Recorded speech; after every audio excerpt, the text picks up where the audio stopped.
Hi hello नमस्ते. चला आपण मागच्या व्हिडिओमध्ये शेकडेवारी म्हणजे काय पाहिलेलं आहे. पण शेकडेवारी म्हणजेच काय तर शेकडेवारीला आपण दुसरा शब्द वापरतो शतमान. शेकडा म्हणजे काय? शेकडा म्हणजे 100. मग 100च्या किंवा शेकड्याच्या भाषेला आपण शेकडेवारी असं म्हणतो. त्याला दुसरं नाव आहे पहा टक्केवारी. तर टक्केवारीचं चिन्ह तर तिरपी रेष आणि अशा प्रकारचं हे टक्केवारीचं चिन्ह आहे. याच्यावरचे आपण काही सोपे सोपे उदाहरणं मागच्या व्हिडिओमध्ये पाहिलेले आहेत. आजच्या व्हिडिओमध्ये पण कशा प्रकारचे शेकडेवारीचे उदाहरणं येतात ते पाहणार आहोत. आणि नंतर जसे जसे कठीण जे एमपीएससी लेवलचे प्रश्न आहेत ते पण आपण पुढच्या व्हिडिओमध्ये पाहणार आहोत. चला तर मग आपण शेकडेवारीवरचं उदाहरण पाहू. तर सर्वांना नमस्कार. सर्वांचं माझ्या माय स्कॉलर पॉइंट या युट्यूब चॅनलमध्ये खूप खूप स्वागत आहे. तर आपण शेकडेवारी गणितातलं प्रकरण अभ्यासत असताना अगदी सोप्यापासून अवघडापर्यंत सगळे उदाहरणं आपण सगळ्या प्रकारचे उदाहरणं अभ्यासणार आहोत. तर प्रत्येक व्हिडिओ शेवटपर्यंत पाहत चला. आणि जर तुम्ही प्रत्येक व्हिडिओ शेकडेवारीचे जर पाहिले तर तुम्हाला शेकडेवारीचा एकही प्रश्न चुकणार नाही. चला तर पहिला उदाहरण 7व्या प्रकारचं उदाहरण पाहू आपण. 50 पैसे हे 2 रुपयांचे किती टक्के आहेत? 50 पैसे. तर इथं दिलेले 2 रुपये, इथे दिलेत 50 पैसे. मग काय करू आपण? या 2 रुपयाचे पण पैसे करून घेऊ. 2 रुपये म्हणजे 200 पैसे. मग आता आपल्याला काय विचारले 50 पैसे हे 2 रुपयांचे किती टक्के आहेत? 50 पैसे हे 2 रुपयाच्या म्हणजे 200 पैशाच्या, बघा हे कसं मांडायचं ते. 50 पैसे हे 200 पैशाच्या किती टक्के आहेत? आता किती टक्के म्हणलं की गुणिले 100 करायचं. बघा हे 2 शून्य कटले, हे 2 शून्य कटले, 2 राहिले तर बे 1 बे 2 4, 1 उरला, बे 5 10. म्हणजे किती टक्के आहेत? तर 25%. टक्क्याचं हे उदाहरण पण त्याच उदाहरणासारखं आहे 45 ही संख्या 60च्या किती टक्के आहे? 45 ही संख्या म्हणजे आपण वर मांडणार आहे 45. ही संख्या 60च्या किती टक्के आहे? 60च्या म्हणजे 60च्या किती टक्के आहे असं मांडायचं. 45 ही संख्या 60च्या किती टक्के आहे? टक्के म्हटलेले म्हणून गुणिले 100 करू आणि काटाकाटी करू. हा शून्य कटला, हा शून्य कटला. इथं 3 ने भाग जाते, वरी पण 3 ने भाग जाते. वरच्या आकड्याची बेरीज 9 येते. 3 2 6, 3 1 3, 1 उरला, 3 5 15. आता इकडे 2 ने भाग जाते बघा 10ला, बे 1 बे 5 10. वर आलं 15 गुणिले 5 बरोबर 15 5 75%. म्हणजे 45 ही संख्या 60च्या 75% आहे. पुढचं शेकडेवारीवरचं एक शाब्दिक उदाहरण पहा. एका व्यक्तीचा पगार 45,000 रुपये आहे.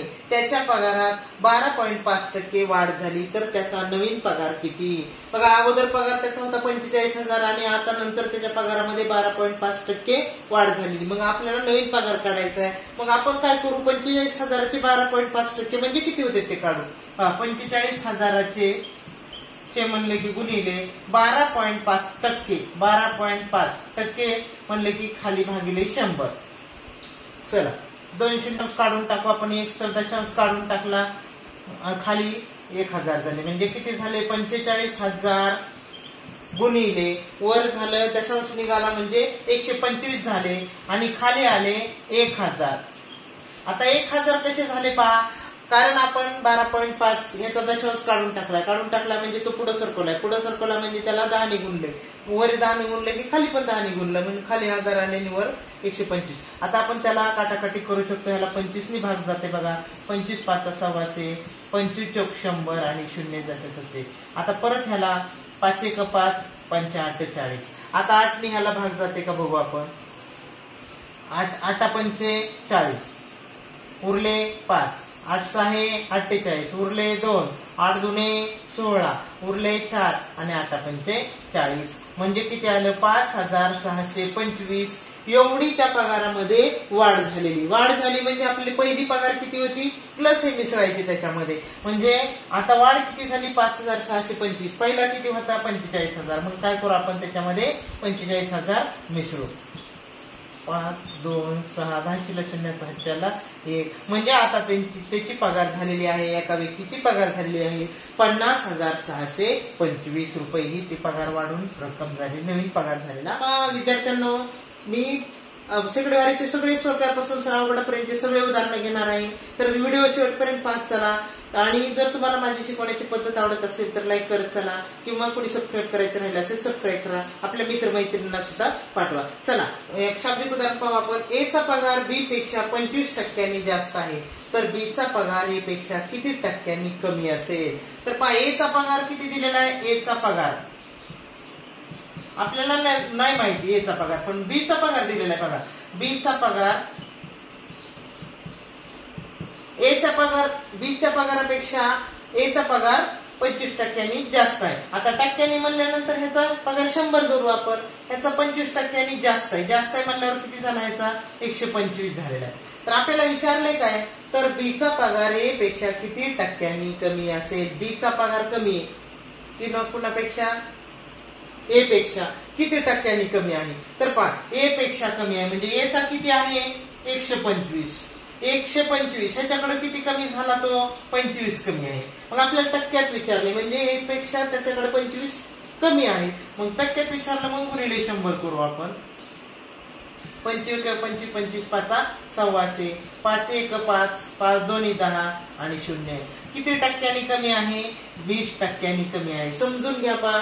अशा वेळेस मात्र खूप आपले गोंधळ होतो, कारण आपण काय करतो? याचा पगार बी पेक्षा 25% जास्त आहे म्हणजे ह्याचा 25% जास्त म्हणल्यावर त्याचा 25% कमी, असं सरसकट आपण उत्तर लिहून काढतो. पण समजून घ्या, ए चा पगार आपल्याला बी चा पगार दिलेला नाही, तरी पण पहा बी चा पगार टक्क्यात विचारले म्हणून आपण काय केलं? बी चा पगार 100 धरलं, त्याचा 25% जास्त आहे म्हणून 125 झाला. मग 125 वर ह्याचे 25 कमी आहे, तर 100 वर किती कमी आहे? तर म्हणून आपण काय, त्याचं उत्तर आलं 20%. चल पहा, त्याच पद्धतीचं हे पण गणित आहे. पहा, ए चा पगार बी पेक्षा 20% कमी आहे, त्याच्यामध्ये जास्त दाखवलं तर ह्याच्यामध्ये कमी आहे, तर बी चा पगार ए पेक्षा किती टक्क्यांनी जास्त असेल? तसंच मांडायचं. पहा, ए चा पगार बी पेक्षा म्हणजे अगोदर बी चा पगार किती बघू? बी चा पगार बी पेक्षा म्हटलेले, मग खाली लिहिलं तरी चालतंय. बी चा पगार आपण 100 धरू, कारण टक्क्यामध्ये दिले, टक्के म्हणजे 100. बी चा पगार 100 धरू, तर ए चा पगार बघा बी पेक्षा 20% कमी आहे. कुणापेक्षा?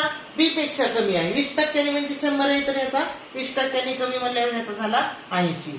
तर आपल्याला विचारलंय, तर बी चा पगार ए पेक्षा म्हणले की आपण ए चा पगार खाली मांडून टाकायचं. पहा, ए पेक्षा किती टक्क्यांनी जास्त आहे? आता ए चा पगार 80 आहे, 80 पेक्षा ह्याच्याकडे किती जास्त आहे? तर 20 जास्त आहे. मग आपल्याला टक्क्यात विचारले किती टक्क्यांनी जास्त आहे म्हटलेले, म्हणून गुणिले 100 करायचं. पहा, हे 0 कटला, हा 0 कटला, बे 1 बे 4 8, 4 1 4, 4 2 8, उरले 2, 4 5 20. म्हणजे किती टक्क्यांनी जास्त आहे? 25% जास्त आहे. असे गणित सोडवताना विद्यार्थी घाई करतात, पण उत्तर चुकून ठेवतात, कारण आपण लक्षात येते ह्याचा 20% जास्त आहे, मग ह्याचा 20% कमी, असं उत्तर लिहून काढतात. तर थोडस लक्षात घेतलं तर अगदी सोपं आहे.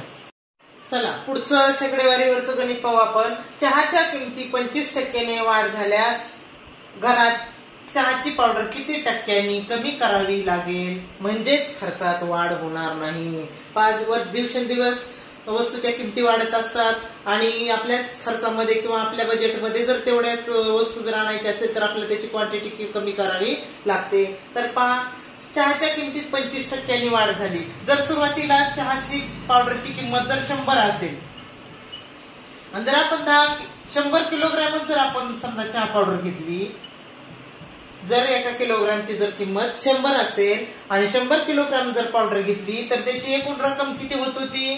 10,000. आता वाढ झाली पापा, आता किती टक्क्यांनी वाढली? किंमत 25% वाढली. म्हणजे पहिली किती किलोग्रामला किती होते? 100 होते. आता वाढली, किलोग्रामला किती झाले? 125. 125 झाले.